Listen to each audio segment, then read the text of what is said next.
identik Muay Thai dengan delapan senjata, istilahnya ada 2 tangan, 2 siku, 2 lutut dan 2 tungkai kaki.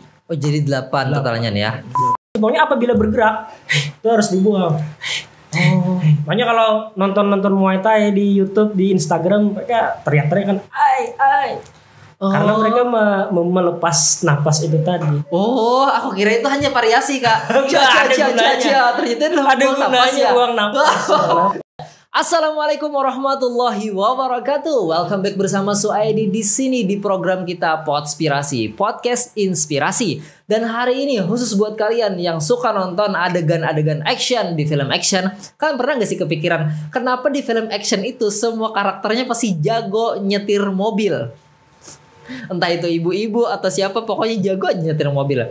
Lalu dia juga jago kelahi. Nah, baku hantam menghantam. Kebetulan tamu kita hari ini sudah ada guru. Halo Kak, assalamualaikum. Waalaikumsalam warahmatullahi wabarakatuh. Oke, Kak Putra ini adalah guru yang tidak bisa diangkat jadi PNS karena ini adalah guru Muay Thai. Oke, sebelumnya kita mau ngucapin terima kasih yang sudah klik video ini. Jangan lupa kasih like, komentar, serta share, serta subscribe dan tonton sampai habis konten kita hari ini. Inilah dia Podspirasi.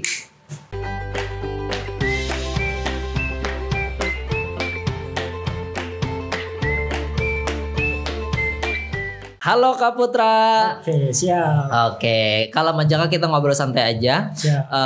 Sebelum itu, mungkin topik kita kali ini mungkin tidak ada samsak di sini, jadi jangan dihantam sayanya.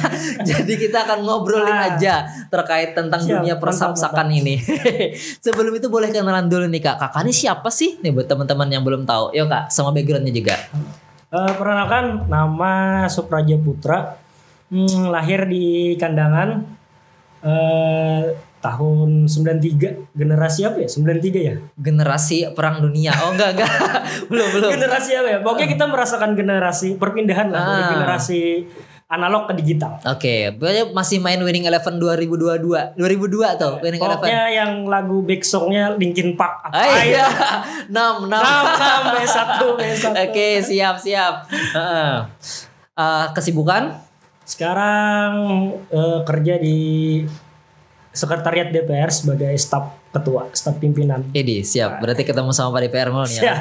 Dan kebetulan beliau juga pernah baku hantam bersama Pak DPR, tapi di dalam arena Muay Thai itu ya. Kakak ini kebetulan kakak tuh sebenarnya gurunya kah atau apanya sih di Muay Thai itu? Sebelum itu kenalin dulu deh Muay Thai-nya itu apa dulu nah. Sebelumnya Muay Thai itu kalau dalam bahasa Thailand, Muay itu artinya tinju. Muay itu artinya tinju dan Thai adalah Thailand, tinju yang dari Thailand. Tinju dari Thailand dipakai oleh para kesatria-kesatria Thailand pada zaman dahulu tuh, zaman sejarah. Nah, makin kesini makin berkembang. Jadi Muay Thai itu tidak hanya dipakai sebagai pertempuran tapi sebagai combat sport juga, sebagai olahraga bela diri juga. Dan identik Muay Thai dengan delapan senjata, istilahnya ada 2 tangan, 2 siku, 2 lutut dan 2 tungkai kaki. Oh, jadi 8 totalnya nih ya. Oke, ada 8 senjata ya. Pokoknya kita memanfaatkan dirinya. Kalau kepala ada enggak, Kak? Enggak masuk ya. Tapi ada istilahnya di daerah Filipina mereka menggunakan kepala. Oke. Nah, sekarang kita di Kabupaten Hulu Sungai Selatan.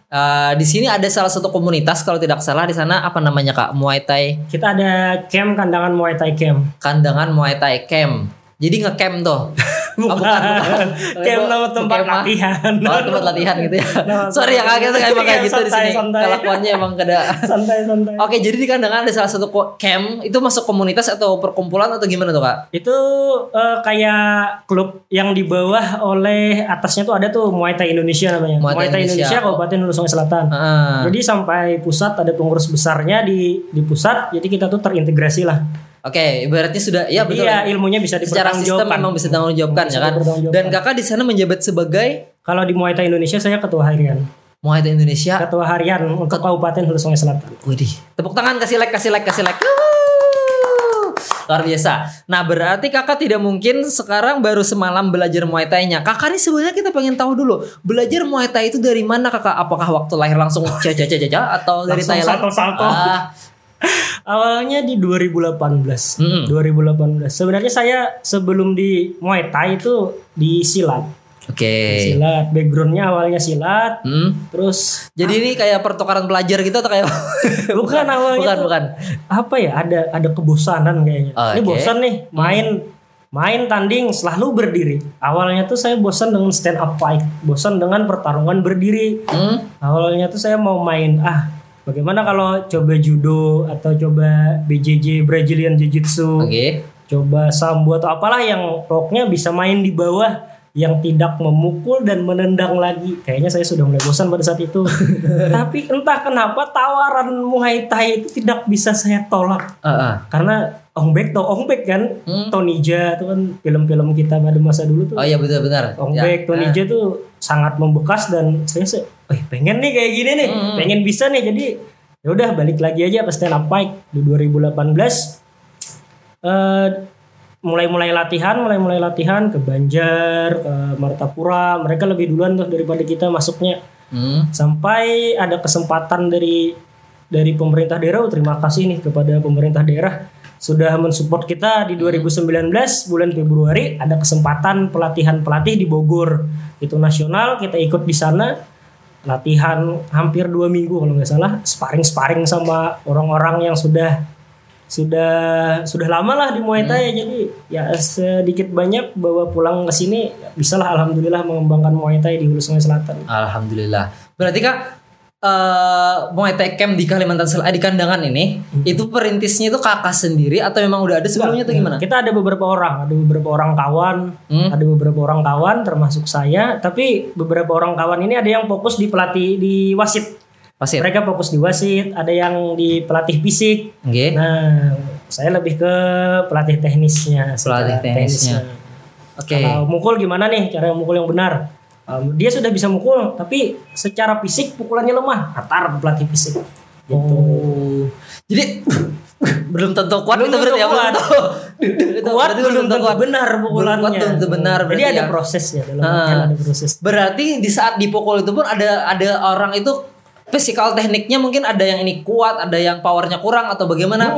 Berarti tidak hanya di pukulan, berarti dari sudut kita berdiri juga ada juga ya. Stance yang kuda-kuda, pinggang, postur itu sangat berpengaruh terhadap pukulan. Jadi akhirnya kalau kita bahas di sini mungkin tekniknya kurang dapat, mungkin kita bisa langsung daftar di mana? Kandangan Muay Thai Camp di lapangan tenis Antaludin. Oke, nanti kita ada di deskripsi atau nanti di bawah kita bikin nanti kalau mau daftar di sana. Oke, nah kegiatan-kegiatannya di sana tidak mungkin dong bagi-bagi takjil. Apa aja sih di sana isinya? Itu pengen tahu juga. Jadi kita berlatih setiap hari apa gitu mungkin? Jadwal rutin Selasa dan Kamis. Selasa dan Kamis untuk umum. Karena kita juga ada training camp para atlet. Jadi atlet tuh seminggu 5 kali latihan. Mereka Senin sampai Jumat mereka latihan. Dan di Selasa Kamis kita persilakan orang-orang umum untuk latihan di sana. Orang-orang umum. Jadi sebenarnya latar belakang mereka ikut Muay Thai itu bervariasi ternyata. Ada yang mau lebih terlihat slim, ada. Oh, jadi tidak hanya motivasinya buat bela diri aja. Kebugarannya pun pasti ada. Jadi kita kalau boleh sedikit cerita, kita berhasil menurunkan salah satu member kita. Beratnya itu awalnya di atas 120-an. Sekarang dia sudah turun sekitar 97 atau 96 kilo sekarang. Lah, bisa lah. Untuk yang males ibarat bisa Kak? Enggak juga untuk mengecilkan perut enggak sih, tapi kalau memperkuat perut kita bisa. Oh, iya. Karena otot kan perut otot. Yang karena penyakit mah itu bisa enggak bisa ya? Kita atur lah pola latihannya.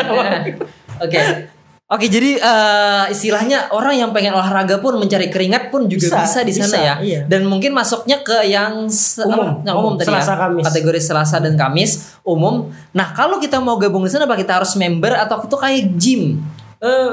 Kalau di kita sih datang aja dulu, coba aja dulu, try dulu. Kalau udah sekali 2 kali ya udah masuk jadi member kita. Ada administrasinya kan, dapat hand wrap, ada biar tangannya nggak sakit. Dan di masyarakat modern juga Muay Thai sudah bukan barang baru lagi ternyata.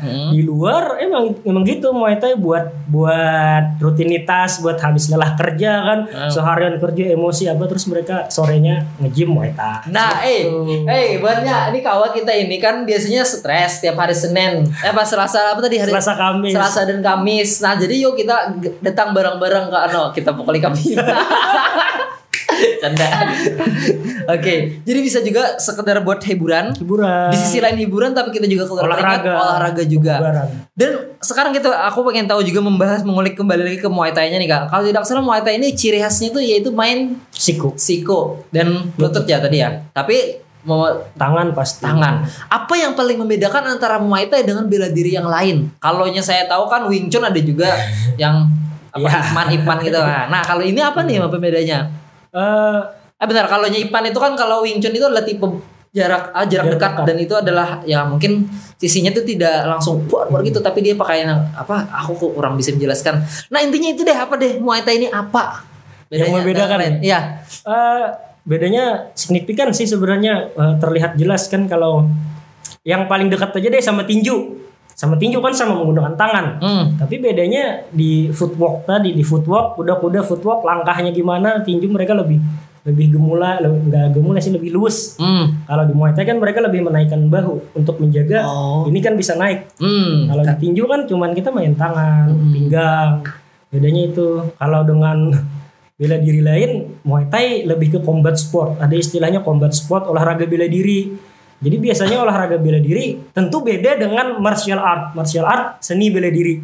Kalau mau yang indah-indah, yang terkesan seni, biasanya lebih ke martial art.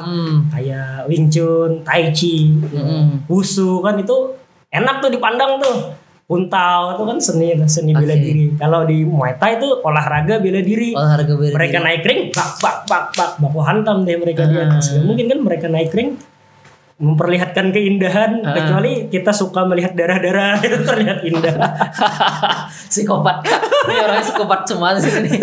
Oke, berarti ada kategorinya lagi ya antara martial art tadi dengan yang sportnya berarti nih ya. Ada klasifikasinya. Klasifikasi ya. Tapi intinya sama, jurusnya ya bukan jurusnya, tapi intinya sama, itu adalah sebuah bela diri. Yang mana mungkin kalau suatu saat kita dalam keadaan terdesak, maka kita bisa mengeluarkan jurus-jurusnya. Jurus angin, jurus api gitu kan, kekanakan gitu. Tapi sebelumnya untuk bela diri sih, kalau saya pernah belajar ya, bela diri itu adalah untuk menyelamatkan diri. Iya. Lebih baik kita sebenarnya menghindari perkelahian di jalan daripada kita kenapa kan. Edukasi juga nih untuk kawan-kawan, kalau bisa menghindari perkelahian kenapa tidak? Iya. Bukan kejantanan sih. Ini harus dilawan, enggak. Mungkin bisa diselesaikan secara kekeluargaan. Atau yang lebih bagus bisa diselesaikan di atas ring. Kekeluargaan juga ya kan? Di keluarga ring. Iya. Gitu. Oke, asik sebenarnya, bahkan ya Kak, sedikit informasi juga buat teman-teman, karena saya kebetulan asik juga di dunia perkontenan. Ada banyak sekali konten kreator yang di luar sana, mereka memanfaatkan seni bela diri ini atau ibaratnya olahraga bela diri ini menjadi sebuah konten mereka yang biasanya kan drama-drama tuh Kak. Yang asik tuh kalau tidak salah Logan Paul di Amerika sama siapa aku lupa itu. Mereka sengaja bikin Jake Paul, Logan Paul, mereka bukan ahlinya, memang bukan di sana, cuma mereka bikin konten dan itu bisa menghasilkan miliaran dari mereka show kalau tidak salah. Kalau udah Logan Paul, Jake Paul tuh kalau di forum-forum MMA, forum-forum combat sport tuh pada panjang tuh komentarnya tuh. Pro kontra. Padahal mereka tuh sebenarnya sudah strateginya ada manajemennya mungkin. Karena mereka kan katanya boxer nih, petinju nih. Tapi mereka nantang-nantang atlet-atlet yang elit. Mereka nantang atlet-atlet yang elit. Ya itu tadi kan, kalau konten kreator apa-apa mereka tuh orientasinya kan beda dengan para pure atlet. Iya. Tapi disitulah mungkin kontribusinya konten kreator untuk memperkenalkan ada bela diri tersebut ya kan. Oke Kak. Kak, balik lagi nih Kak ke kehidupan Kakak. Dari Kakak mulai tertarik dengan self defense ini atau apa bela diri ini, yang entah apa sebelumnya dulu ya kan. Dari tahun berapa sih waktu Kakak masih apa? Kalau dirunut kembali tuh saya masuk awal-awal SD ikut karate. Jidan Barai. Lupa ya. Oke, karate. Enggak, sabuk putih enggak masuk ke kuning, mau naik ke kuning udah enggak latihan lagi tuh. Lama vakum. Di Sebenarnya saya tuh senang olahraga loh. Suka main bola, suka main basket. Cuman sayangnya saya sering gak diajak. Cuman ketika ikut silat, saya sering diajak di silat. Oke. Main di silat, main, menang kan perwakilan kabupaten, main, menang perwakilan kabupaten. Sudah saya main bola, main apa, pengen sebenarnya, cuman gak diajak aja. Boleh diajak paling jadi kiper. Main poli kan, senang main poli, tapi itu gak diajak. Diajaknya di silat pada saat itu. Sanawiyah, aliyah di silat. Lama di silat, itu tadi di titik jenuhnya mungkin ya. Sampai akhirnya sudah 23 kali terkalahkan mungkin.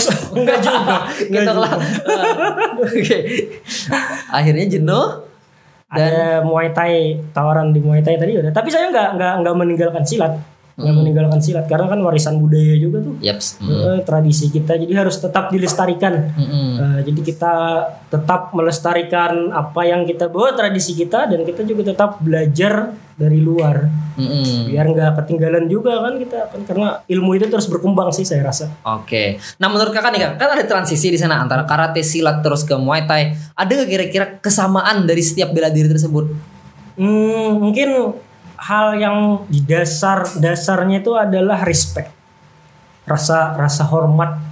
Jadi kita tuh harus saling menghormati. Itu kan di karate musuhnya kan mau tanding atau disilat dikasih salam kan, dikasih hormat. Sama di Muay Thai kan salam juga. Habis itu baku pukul deh. Jadi itu. Kakak pernah ikut pertandingan nggak? Pernah nggak terbawa emosi saat itu? Sering. Jadi nih kita benar-benar hormat. Sampai emosinya harus bisa di manage tuh. Emosinya harus bisa di manage. Ini kita kena pukul nih, marah nih. Gimana? Ini marah nih kan kondisinya nih. Lagi marah nih. Gimana kondisinya kalau saat marah masih tetap kontrol. Jangan marah terus mainnya amburadul. Kalah tuh pasti kalah kalau emosi. Kadang nih orang kalau lagi on fire, dia bisa tidak terkendali juga akhirnya ya kan. Sama overconfidence, terlalu percaya diri, meremehkan lawan, faktor kekalahan. Berarti bisa ditarik kesimpulan nih, buat apapun juga ke bela dirinya, sepertinya emosi juga adalah selain dari teknik ya kan. Teknik oke lah, kita sudah rampung semua jurus dan kitab-kitab kuning sudah kita selesaikan. Tapi ya kan kalau emosi kita amburadul kadang ya tidak kena semua ya kan. Musuh di sini dipukul. Masuknya di itu tuh di mental tuh. Mental, ada pelatihan mentalnya. Nah, balik lagi nih Kak. Seandainya kami ini adalah orang-orang awam yang mungkin juga mau belajar. Nah kan kebetulan kita di studio ini kehidupannya sangat-sangat sehat. Anti stres. Tapi kita juga pengen membuat kita lebih stres dengan latihan. Kalau ada musuh atau ada kawan yang memberi muar, dan kawan lain juga bisa melawan. Nah, kapan kita bisa dikategorikan kita sudah master atau jago? Apakah kita harus ada ujian-ujian? Seperti misalnya kan kalau di pramuka tuh ada SKU buat nambah pangkat atau gimana tuh kategorinya kalau kita mau naik? Apa kayak karate juga ada pelatihannya? Kalau di Muay Thai itu tidak ada grade. Tidak ada grade. Rata-rata di combat sport tidak ada grade. Tidak ada tingkatan ini, tingkat ini. Paling yang membedakan nanti di pertandingan hanya berat badan. Paling kalau emang masih awam, belum kenal bela diri, ya kita yang paling dasar sih tentang cara berdiri. Cara berdiri di Muay Thai gimana, tangannya gimana, stance kuda-kudanya gimana, itu sih hal-hal yang paling pertama dipelajari kalau memang belum pernah mengenal bela diri. Jadi kalau hari pertama mungkin bukan menghantam belum. Bahkan ada pernapasannya juga ya kalau tidak salah Kak. Jadi harus kalaunya mukul itu harus dibuang napasnya. Pokoknya apabila bergerak itu harus dibuang. Makanya kalau nonton Muay Thai di YouTube, di Instagram, mereka teriak-teriak kan, ai. Karena mereka melepas napas itu tadi.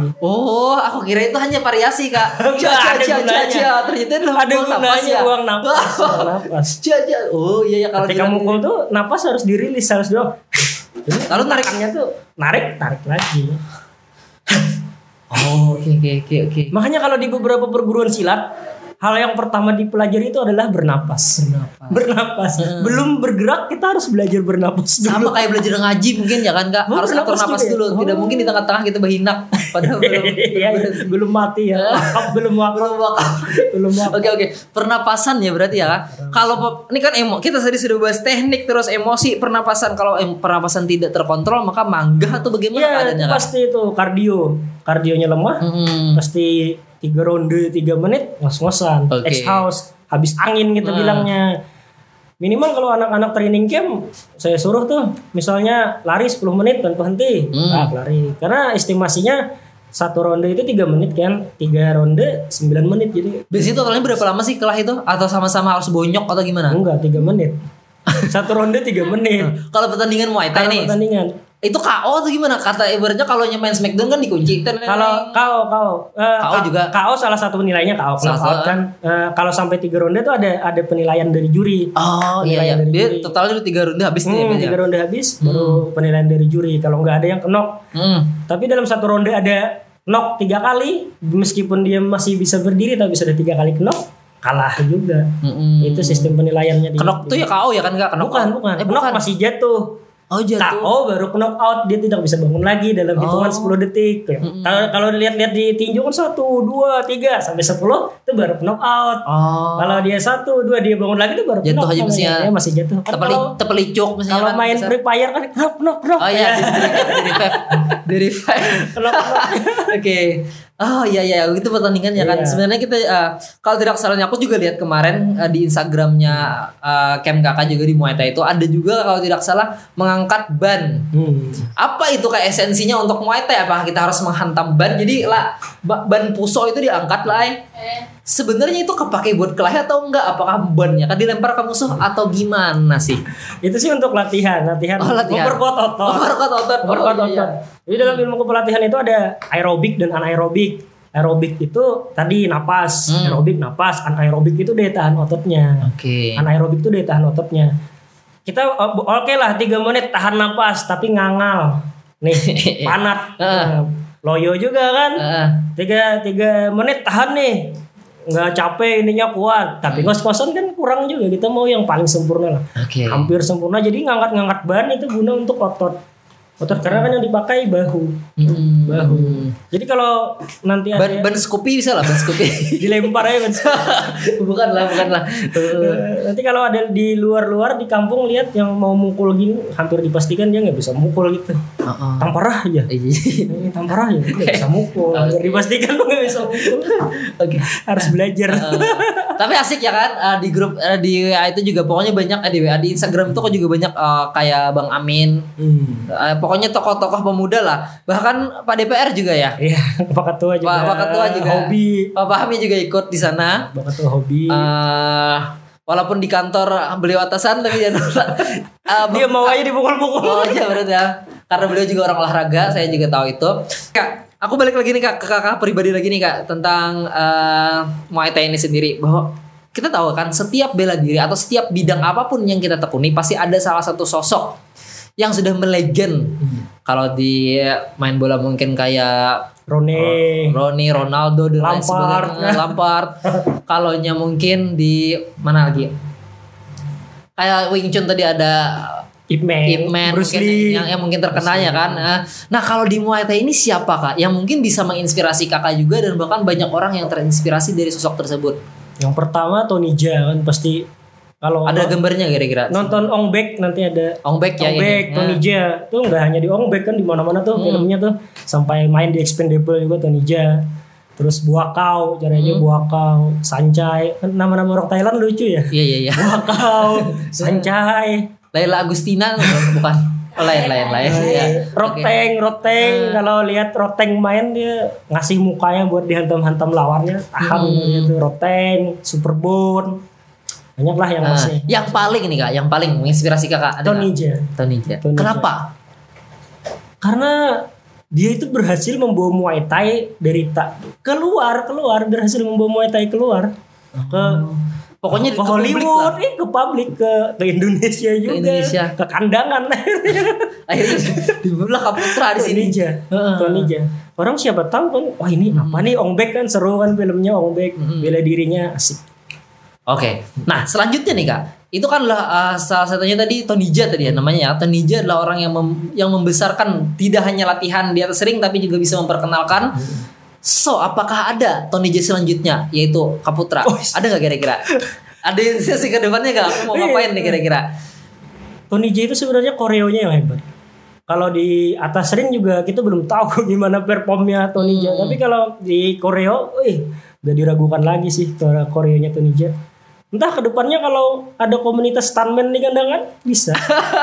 Dari awal stuntman dulu ya kan? Iya. Komunitas stuntman dulu kan. Mereka nggak pernah besar langsung. Pasti kan sakit-sakit dulu, dilempar-lempar dulu. Itu deh. Kalau ada stuntman boleh deh. Ya kali aja kan ada project gitu ya kan. Saya siap aja jadi tolong dipukulinya. jangan. Stuntman. Oke. Nah selanjutnya nih lagi Kak. Saat pertandingan atau latihan dan lain sebagainya, pasti kita apalagi kalau ada kaitannya dengan bela diri fisik ya kan, bahkan orang belajar di ruangan aja pun pasti ada yang namanya cedera otak alias stres. Kira-kira nih kan kaitannya dengan fisik nih pasti sangat rentan dengan yang namanya cedera otot atau cedera tulang dan lainnya. Kakak pernah nggak yang terparah apa cederanya? Ada nggak kira-kira? Atau kakak selama ini nggak pernah cedera kayak Undertaker? Lanjut. Kalau cedera pasti sih ya nggak lepas dari cedera, tapi kita bagaimana caranya meminimalisir cedera itu tadi dengan pemanasan yang cukup, dengan stretching yang cukup, sehingga ketika cedera pun nggak terlalu lama, recovery-nya cepat. Ataupun sudah cedera nih, ya sudah cedera istirahat, nggak usah dipaksakan. Makanya kalau anak-anak di tempat latihan saya bilang sebelum kita latihan, yang tahu kondisi kalian, yang tahu situasi tubuh kalian, apabila merasa sakit, apabila merasa agak puyeng, raum dan lain sebagainya sudah getalan hubungi dokter terdekat. Emosi kita bertambah. Makanya kalau sudah agak nggak enak badan udah stop aja, nggak apa-apa. Karena kan yang tahu kondisi kalian. Saya cuma tahu kasih program, ini program kalian, ini latihan. Karena ada silabusnya dulu ya, karena sudah ada kurikulumnya. Saya pernah main dipukul di sini, pernah sering apa. Biasanya paling kena di mana Kak? Biasanya di muka. Di muka ya berarti ya. Di hidung, di mana? Berdarah mungkin. Alhamdulillah banyak. Tapi kalau sudah mulai menjiwa itu, kalau lawan apalagi nih sparring nih, lawan kurang kenceng mukulnya, kurang keras, asa ada yang kurang. Iya. Genjangin lagi. Berdarah. Gitu ya. Ketawa berdarah. Jadi kayak dulu waktu belum punya anak dan istri, asa keren gitu, berdarah di foto berdarah. Sekarang punya anak istri, lihat sparring dikit, apa itu kepala orang dipukul-pukul kata istri. Kebetulan istri kakak bukan orang Muay Thai dia. Oke. Apa kepala orang dipukul-pukul? Aduh. Tapi itulah ya kan keseruan bahwasanya kalau orang-orang yang sudah mainnya ketahuan nih kayaknya kurang greget nih ibaratnya kalau sama kan kayak main PES kan, lawannya terlalu muda enggak ada tantangan kan jadinya. Enggak ada tantangan. Wah keren banget sih. Iya. Nah mungkin kita akan bawa rombongan, tidak tahu nanti gimana Mandit FM. Kalau mau daftar itu harus gimana Kak? Apakah ada biaya atau gimana nih? Untuk yang di komunitas kita dulu deh. Kalau di member kita ada per datang itu 20.000. 20.000 atau mau per 3 kali datang 50.000 itu aja sih. Itu aja per 3 kali datang 50.000. Pokoknya untuk keterangannya bisa nanti hubungi di Instagramnya mungkin ya. Oke Kak, kita juga pengen tahu bahwasanya tadi kan ada komunitasnya dan lain sebagainya. Ada yang kita udah obrolin di awal tadi tuh, yang sebelum kita on cam tadi. Iya. Nah, itu apa tuh Kak? Ada perkumpulan dari bela diri atau gimana sih sebenarnya menaungi ini semuanya? Pertama Muay Thai itu alhamdulillah sudah dinaungi KONI, Komite Olahraga Nasional kan. Jadi dia itu dimainkan sudah jadi cabang olahraga lah Jadi ada juga kayak di Olimpiade atau SEA Games atau ada juga berarti? Olimpiade ke depan Muay Thai main. Ada. SEA Games sudah ada, SEA Games sudah ada. Tentunya tidak kayak profesional kan, mainnya amatir, jadi pakai helm, pakai pelindung siku, pelindung badan, pelindung kaki itu. Pakai APD supaya nggak apa-apa. Alat pelindung diri. Jadi camp kita itu di bawah Muay Thai Indonesia Kabupaten Sulawesi Selatan dan terintegrasi dengan pengurus besar di pusat. Jadi legalitas lah, ada legalitas. Oke Kak, thank you banget Kak udah sharing tentang Muay Thai. Sebenarnya kita nggak cukup cuma di podcast nih aja ngomong, kita harus latihan di lapangannya, Turun gimana ke cara lapangan mukulnya, gitu. nafasnya gimana, ibaratnya ya kan sampai kita bisa memukul teman-teman kita di samping sparring, maksudnya sparring ya kan?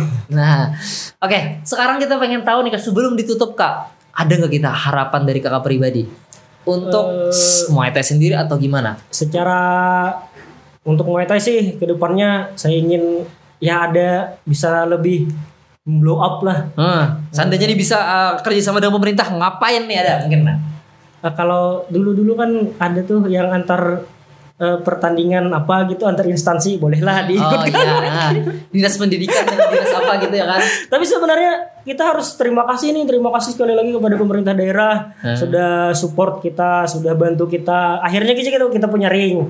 Kita juga punya ring. Satu-satunya ring yang ada di Hulu Sungai Selatan. Tadi di mana sih tempat kita di lapangan tenis Antaludin di apa sih Jalan Nusa Indah.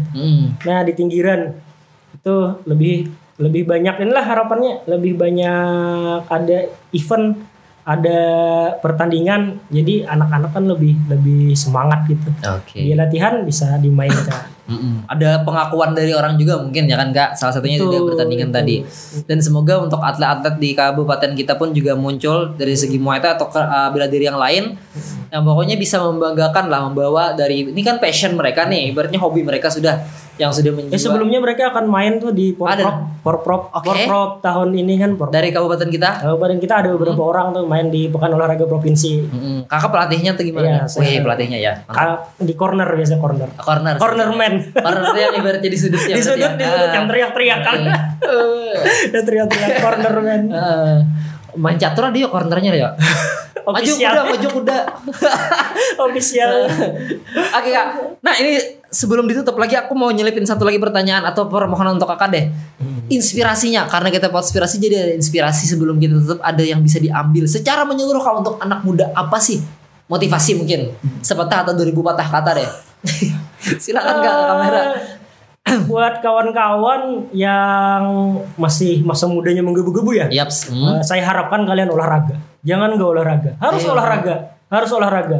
Karena kesehatan bro. Kesehatan. Oke lah, mungkin gak merasa saat ini ya. Penyakit jantung tuh terbesar yang merenggut anak muda sekarang.